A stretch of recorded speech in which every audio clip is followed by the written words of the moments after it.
This is Pilates Master Nikki. Today we're going to talk about those vitamins. So you may have experienced or heard that you should not really take vitamins on an empty stomach. Why is that? Well, there are many different kinds of vitamins out there on the market.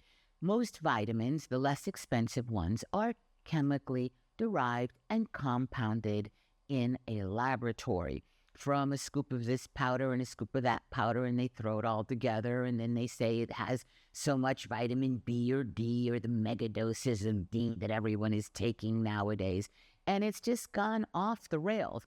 And if you take those kind of vitamins that are synthetically derived, oh yeah, it's gonna hurt your stomach, it can make you sick, it can give you running to the toilet, if you know what I mean. And so yeah, those vitamins you should never take on an empty stomach. As far as I'm concerned, vitamins like that you shouldn't take at all.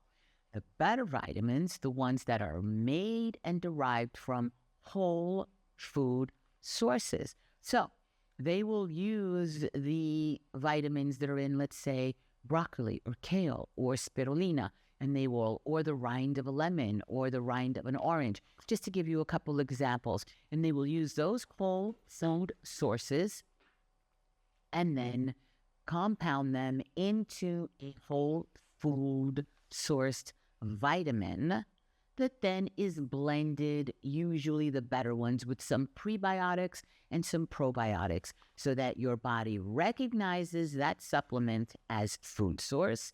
It is easily taken on an empty stomach and it should not hurt you at all.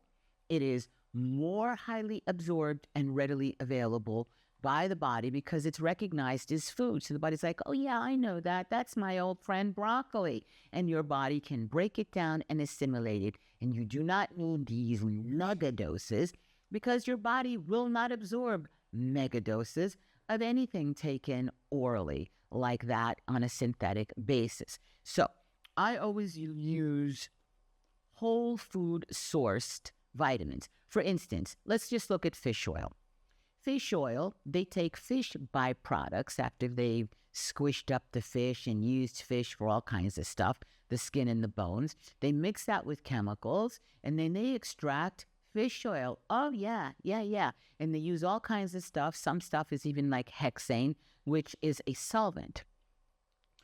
Better fish oil is cold pressed, that they take the whole fish meat, they squeeze it, they get the oil, and they package that immediately. And that stuff is usually more expensive. How to tell? Well, the labels are not always, some of them say cold pressed, yes. But the ones that are crappy are not going to say, hey, we're crappy and chemically derived. So take your fish oil, pop a little hole in it with a pin, get a styrofoam cup, you know, the white styrofoam cups? Yeah, or a piece of styrofoam, and put some of that oil onto that cup and leave it there for 24 hours. The ones that are synthetically derived, yes, will burn a hole in the cup because they use solvents. You should not be eating anything that is made that way. I recommend a shot of whiskey and call it a day as opposed to taking those kind of fish oils or vitamins. Yeah. This is Pilates Master Nikki. Whiskey is good in moderation. I'll see you in class.